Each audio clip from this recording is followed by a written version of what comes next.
مرحبا شباب، أنا حيدر وأنت تشوف قناة رايت كليك. بحلقة اليوم راح أتكلم عن عطر من شركة كثير اشتهرت اللي هي شركة يونيك لكجري. العطر هو أكدنيس. أول شيء راح أعمل له أنبوكسنج من هذا العطر وراح أجربه، وبعديها راح أعطيكم رأيي بهذا العطر. خليكم معي.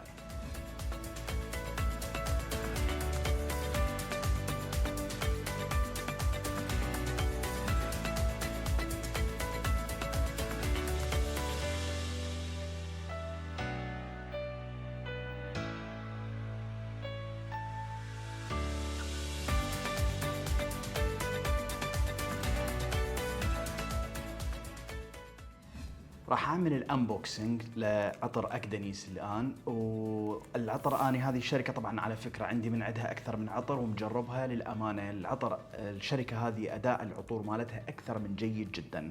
اخذت كم عطر من عندها، راح اعملهن حلقات وراح احاول اعمل لهم انبوكسنج وانطي ريفيو عليها. كل عطر اجربه فتره واقول لكم شنو رايي بيه.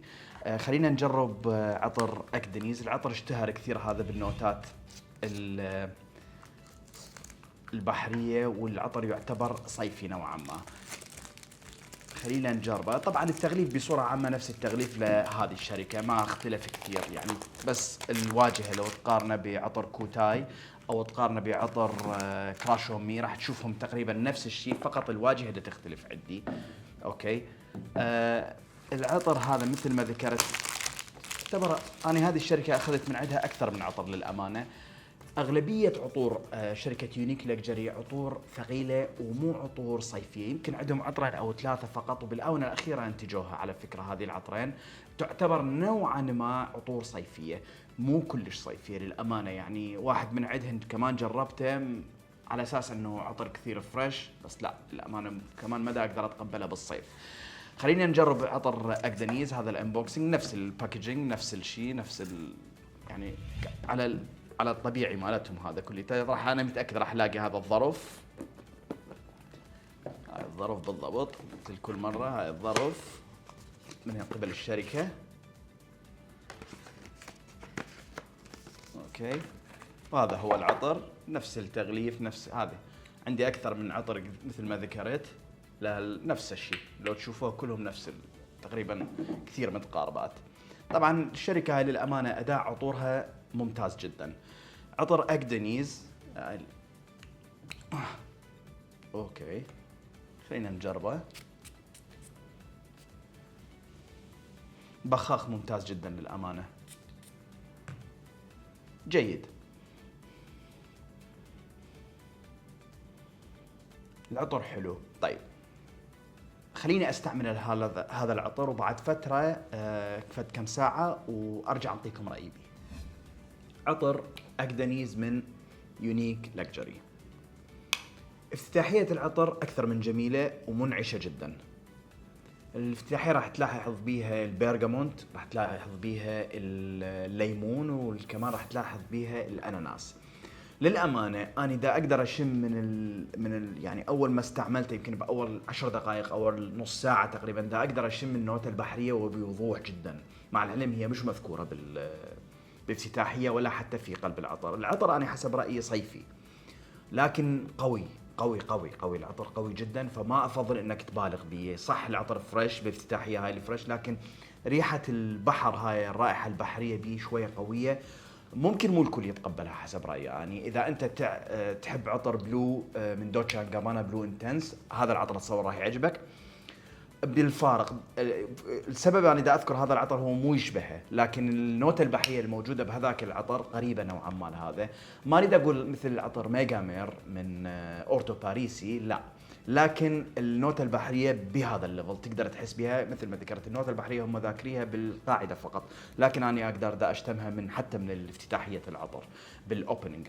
قلب العطر أنا أتصور بيه فد لعبة كلش جميلة للأمانة. دا أقدر أشم روائح للورد بيه، وهاي الروائح الورد مطيه فد فريشنس، وخصوصا اكو عندي اللافندر والورد الابيض دا اقدر اشتمه. وممكن جدا اذا تتذكرون اكو عطر من بوس قديم نوعا ما في نوتة التفاح الاخضر، راح احاول اخلي الصورة مالته. راح تلاحظ وجود التفاح الاخضر، وانا اذا اقدر اشتمها بصراحة بصورة كبيرة رائحة التفاح الأخضر بهذا العطر، وخصوصا بالقلب. وللأمانة أكو فد رائحة خشبية دا تنتزج في شيء كلش جميل. أنا هذا الشيء اللي عجبني به هذا العطر، أنه طريقة المزج بالرائحة الخشبية اللي موجودة مع الرائحة البحرية دا تعطيني فد إحساس غريب. بنفس الوقت طبعا الليمون أو السترس والباينابل لسه دا أقدر أحس بيهم، لكن أكثر 3 شغلات دا أشتمها ودا أحسها هي هذه. العطر بيفض خلطة غريبة نوعا ما، أكو جلد بقاعة العطر كمان ممكن تحس بيها، واكو اخشاب واكو عنبر واكو يمكن حبة مسك تعطيني في الطابع من النظافة. للأمانة العطر جميل ينفع للشباب، لكن انصحك طبعا انك تجربه قبل ما تشتري، ممكن ما يعجبك بسبب اكو اكثر من مزج بالمكونات بهذا العطر، لهذا ممكن مو الكل يعجبه هذا المزج.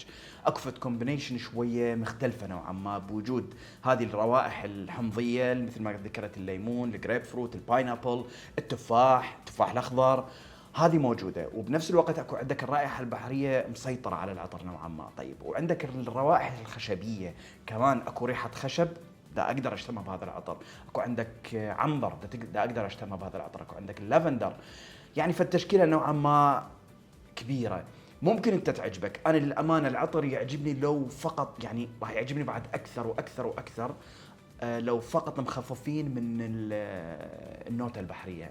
أنا مش كثير أهوى النوتات البحرية، لكن بصورة عامة العطر ثبات فوحان دا يعطيني 3 ساعات بوضوح دا أقدر أشتمها على فكرة 3 ساعات بهذا العطر. لا تبالغ باستعمالك هذا العطر، لأنه ممكن جدا مو بس أنت تتضايق من هذا العطر، ممكن اللي حواليك يتضايقون، لأنه البروجكشن أو الشعاع مال هذا العطر كلش قوي. ثبات العطر إذا على الجسم دا يعطيني أكثر من 8 ساعات، على الملابس بدون مبالغة تقريبا 2 يومين دا أقدر أشتمه هذا العطر، يعني لازم تغسلها للملابس حتى يروح من عند هذا العطر. العطر جميل شبابي. ممكن إذا نحكي شوي على الداون سايد بهذا العطر، السعر مال هذا العطر شوي مرتفع، يعني عطور يونيك لكجري معدل اسعارها فوق ال $150، انا حصلته بحوالي 170 $180 هذا العطر.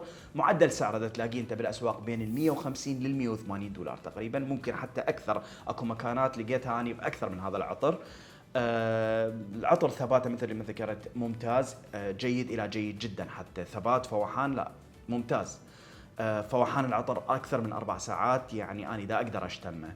الشباب انصح به جدا انه يستعملوا هذا العطر. انصح انك اذا تحب تستعمل هذا العطر استعمله بالاجواء الحاره، بسبب وجود هاي المكونات البحريه، بسبب وجود هاي المكونات الفريش. لكن اني مثل ما ذكرت مشكلتي الوحيده بهذا العطر هي فقط النوتة البحرية، حسيتها قوية.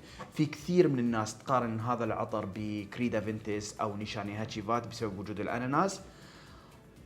ما اتصور اكو هذا التشابه القوي. اكو فد سموكينس موجوده بيه. السموكينس ممكن جدا اذا انت تحب كلاب دي نوي انتنس اللي هو قريب نوعا ما على كريدا فينتس، راح اقول اكو هيك سموكينس اللي هي السموكينس الاصطناعيه، مستحيل ماكو شيء طبيعي موجوده بهذا العطر. فانت اذا يعجبك هذاك العطر فمعناته هذا العطر راح يعجبك، لكن خلي في بالك النوتة البحريه دائما. العطر جربه قبل ما تقتنيه، لانه ممكن جدا ما يعجبك. هذا كل شيء بالنسبة لحلقة اليوم. أطلب من عندك أنه ما تنسى الاشتراك وتفعل الجرس وتكبس على اللايك.